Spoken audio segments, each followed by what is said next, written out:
कि हजमा मंगई छै रुपैया रे देखी दैया रे दैया हजमा मंगई छै रुपैया रे देखी दैया रे दैया हजमा मंगई छै रुपैया रे देखी दैया रे दैया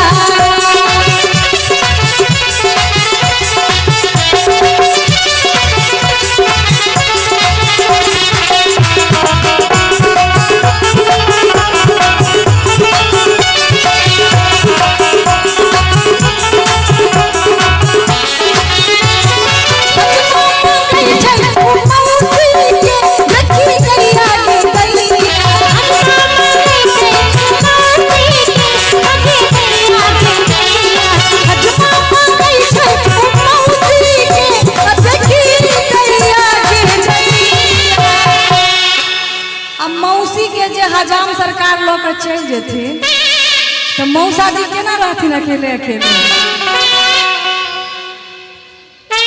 कंचन जी मौसी छथिन कंचन जी, अगर कंचन जी के हजाम सरकार लोग भाग जेथिन तो केना रहथिन मौसा जी। तै द्वारे कहल गेल छै कि हजमा मंगई छै उ मौसी के आ देखी दैया गे दैया। आ मौसा जी के छथिन, मौसा जी एलखिन ये कहाँ छथिन मौसा जी। तो मौसा जी जहाँ भी है गीतक माध्यम से जरूर सुनब की। प्रियंका जी मौसा जी के वो तो नाम है हरिकांत बाबू, हरिकांत चौधरी जी। तो तै द्वारे कहल चाहे अब मौसी बिना मौसा रहथिन कोना देखी दैया गे दैया मौसा बिना मौसा रहथिन कोना देखी दैया गे दैया हजमा मंगई छै रुपैया रे देखी दैया गे दैया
कंचन मौसी, सोना मौसी, रीना मौसी, ज्योति मौसी, इंदू मौसी, 5 गो मौसी आयल छै। हजाम सरकार के धन्य भ गेल हेथिन, हजाम सरकार एकदम धन्य धन्य भ गेल हेथिन।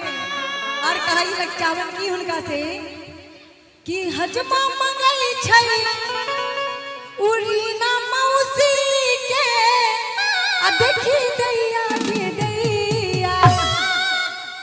अरे रीना मौसी के जो लोग भाग जथिन हजाम सरकार तो मौसा जी के ना रहथिन। तो कि मौसी बिना मौसा रहथिन कोना देखी दैया गे दैया मौसी बिना मौसा रहथिन कोना देखी दैया गे दैया हजमा मंगई छै रुपैया गे देखी दैया गे दैया।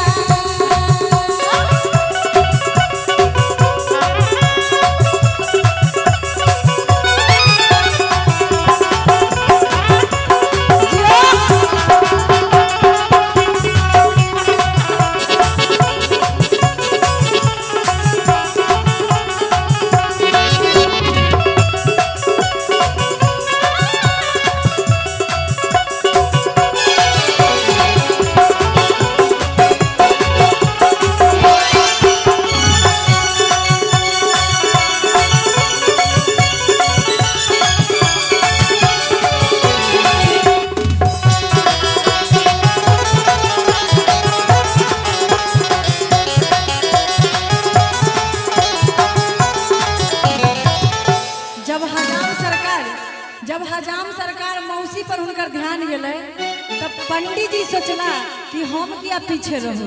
तो पंडित जी की केलखिन से बताबै छे कि ई पंडित मंगई छै उ सुनर की मामी के देखी दैया गे दैया। अब मामी के पंडित जी लोग चले थे तो मामा जी अकेले अकेले की करते क्या द्वारे कि मामा हे बबुआ एनाते बहुत गर्मी है और गर्मी नहीं ठंडा कि मामी बिना मामा रहथिन कोनो दैया के